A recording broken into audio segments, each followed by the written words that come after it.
Delicious Living TV all the way from LA in my hotel room, and today we have Miss Meg Radler from loveyourselfbeautiful.org who's going to talk to us about fermenting vegetables and why it's so important to eat fermented veggies every day or at least a couple times a week for optimal digestion. Meg is an emotional eating expert and holistic nutritionist. And Meg, tell us a little bit about yourself. So basically, I coach people to embrace a healthy lifestyle by cultivating self-love.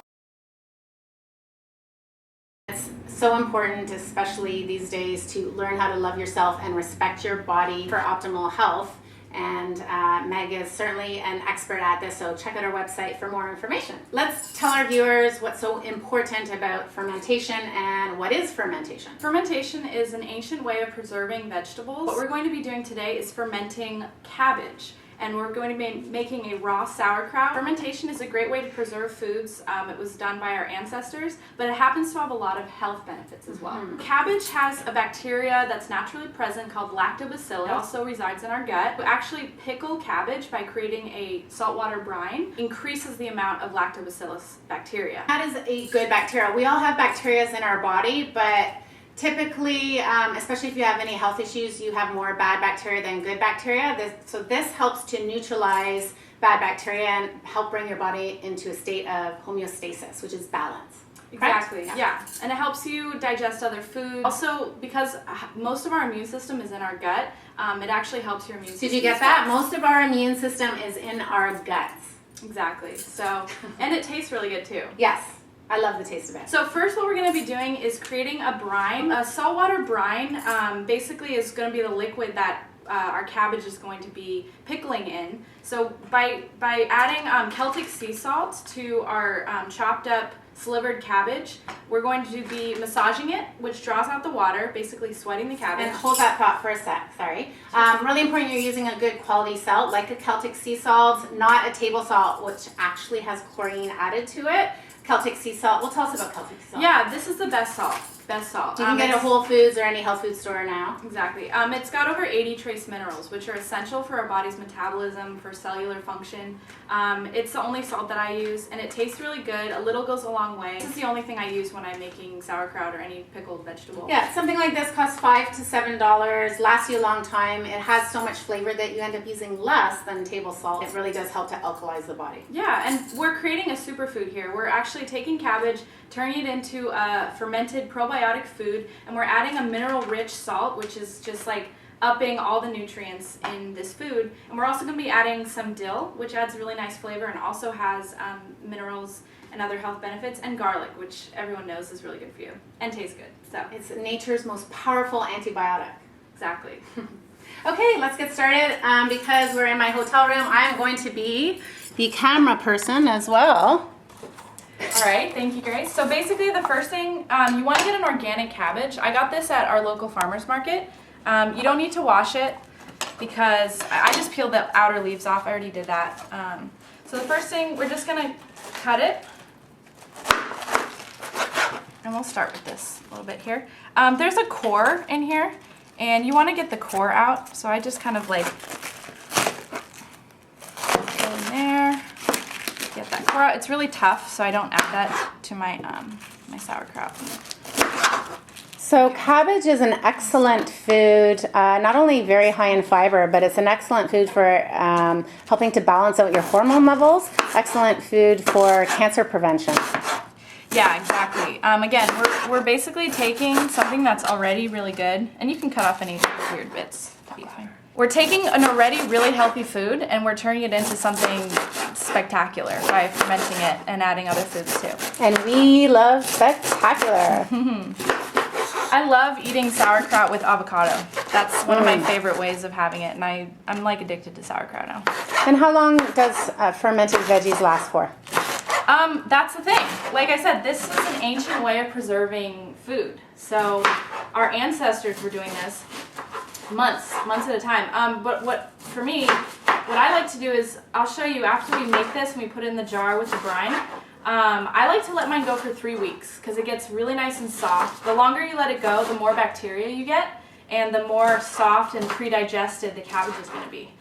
Basically, the bacteria eat the sugars in the cabbage leaves, making it softer and more digestible. So I like to let mine go for like 3 weeks. But you Okay. can definitely let it go longer, for sure. Yeah, like I know some people do it for up to 6 months. Yeah, that's great. Or even longer, right? Sure.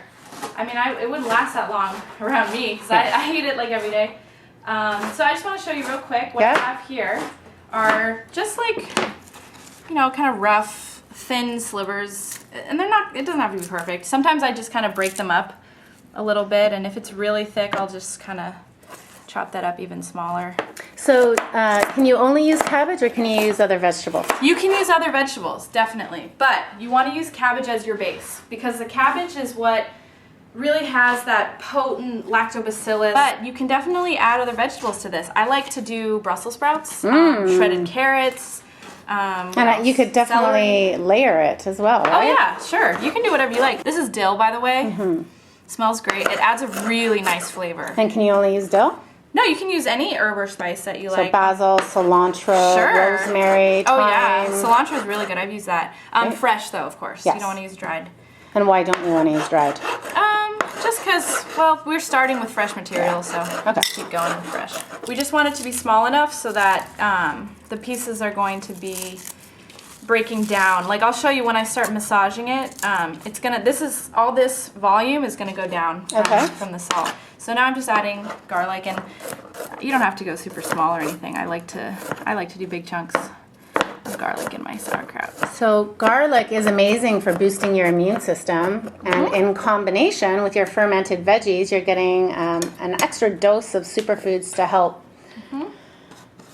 keep your immune system strong and healthy and energized. We're actually fermenting everything here. So the garlic is getting pickled, the dill. Okay, so now I'm using Celtic sea salt, and I usually just like drizzle it over, but I'll just show you. This is probably about half a tablespoon. I'll have a recipe for you guys so you can have something to work from, but I tend to just, you add more salt if you feel like you're not getting enough brine. So what I'm doing now is I am massaging the cabbage with the salt. So by massaging the cabbage or any vegetable that you use, you're helping to break down the cell walls.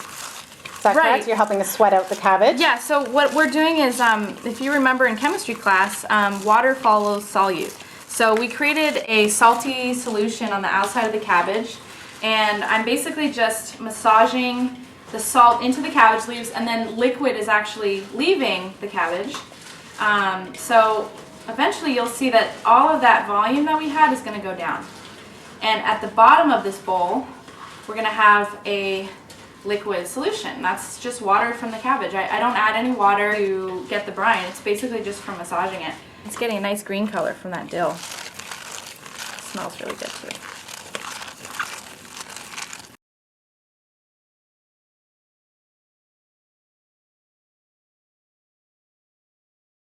Now you can see that it's really shrunk down quite a bit. Yeah, it has shrunk down quite a bit.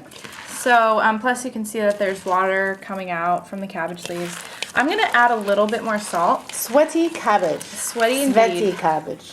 If you massage it, it will sweat. So, anyway, so we add a little bit of salt, a little bit more, just a little sprinkle, because I want to get a good amount of liquid from this. So the more salt you add, the more liquid you'll get. Yeah, exactly. Chemistry with cabbage. I like it. Organic chemistry. I love it. Nice. Okay, so now we're getting there. So check this out. That's Ooh, all that juicy, beautiful brine. That all came just from the cabbage leaves. Yum. Didn't have to add any water. Okay, so we're just about ready now. So we're gonna add it to our jar. Okay. Here's our jar. You can use a mason jar, or actually, when I started doing this, I was using raw sauerkraut jars that I bought at the health food store, and I would eat the sauerkraut and then I wouldn't wash it out. So it kind of like had some culture already there to sort of start it. So not necessary. I just want to point out it's not necessary to do that, but that's just what I was doing because I got a jar plus I got like the starter bonus. So for a lot of beginners who don't know anything about sauerkraut, please explain the difference between eating sauerkraut you get like at a hot dog stand or sauerkraut you see at the supermarket versus this sauerkraut that you make yourself. Yeah, good point. So a lot of commercial sauerkraut is made with vinegar to make it taste pickled, but it's not actually pickled. This is the traditional, real way of getting the probiotics and actually pickling it. So yeah, the sauerkraut that you buy in the grocery store on the shelf, at a hot dog stand, it's not probiotic. It's basically cabbage that's had vinegar added to it. This, however, pickles because of the brine that we created. And this is a really important part right here. So what I'm doing is I'm basically I'm using my knuckles to push down the cabbage.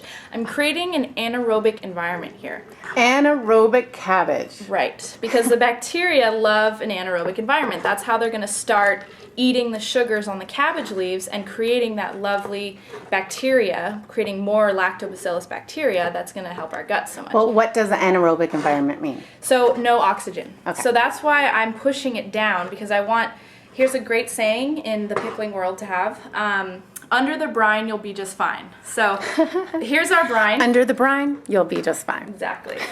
Remember it. So I'm pushing it down, and I'm getting this brine kind of floating on top, and that's what you want.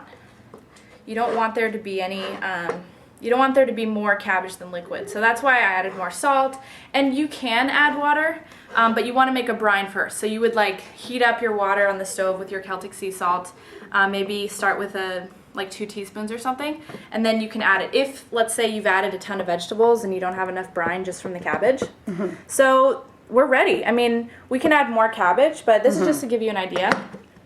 So I've pushed it all down. You can see the brine is kind of like higher than the cabbage. And the cabbage may float up a little bit, but that's fine. You know, and if we were doing this like the whole cabbage, it would be up to here, and up to at the top, right? Yeah, and I don't like to fill it all the way. I like to give like an inch or so. Yep. And why is that? Well, because it's going to be creating gas. The bacteria are going to be eating the sugars. They're going to be creating lactic acid, and that's going to build up a little bit. So you'll check this in 3 days, and it will kind of hiss when you open the lid. And that's the gases coming off of the bacteria. Right. So I like to leave about an inch of space from the top. And every couple days you can come back in with a clean hand, push it down, you know, make sure your cabbage is under the brine. If you have it like this, really packed down with the liquid up at the top, then it'll be great. It'll be golden. So. I know some people put cabbage leaves over it. You don't have to do that, in my experience. Okay. I've done that like once or twice. I didn't notice a difference. I've never gotten mold using this method. So I know people do all kinds of different things, but I've never had mold issues. Just put a lid on it, you know, when you're done. And do you have to put it in the fridge? Where do you put it? You leave it at room temperature. When you find that you've gotten to a nice cultured taste, then you can put it in the refrigerator. I actually don't even put it in the fridge. I'll make my sauerkraut, I'll leave it at room temperature in the pantry, and then I'll just take from it and eat some in a bowl and put it back in the pantry so it can keep fermenting even further. Smells amazing. Thank you. That's the dill and garlic. I love the dill and garlic. But yeah, and what's important is if you do that method where you just kind of take it from the cupboard, use a clean spoon and don't eat off the spoon and put it back in because you don't want to contaminate it with other bacteria. Right. But yeah, it's well, really that was super easy. This took us, about 10, 12 minutes. But how long would this normally take you to do? Yeah, 10, 15 minutes. Yeah. Okay. Yeah. It's great while you're watching TV or, you know, whatever. Great. Something really easy to do and something, do you eat this every day? Every day. Yeah. Yeah. A little bit every day just to help keep your gut in healthy working order, right? Yeah, exactly. Good. You'll notice if you start eating this and you haven't before, you might have some gas, but it's actually a detox reaction. That's the bacteria kind of like proliferating and colonizing. So it's actually a good reaction to have if you do have gas. And you won't have it after a while if you do keep eating it. So just wanted to put that disclaimer out there. Great. So we hope that you've learned something good here today and try it out. See, it's super easy. If you have any questions, you can always email Meg at loveyourselfbeautiful.org, or you can always email me at www.gracelineberkham.com. And please check out my website for retreats that I do around the world, incorporating plant-based eating menu and yoga and meditation in beautiful countries. Until next time, you are what you eat, you are what you think. Gracious living.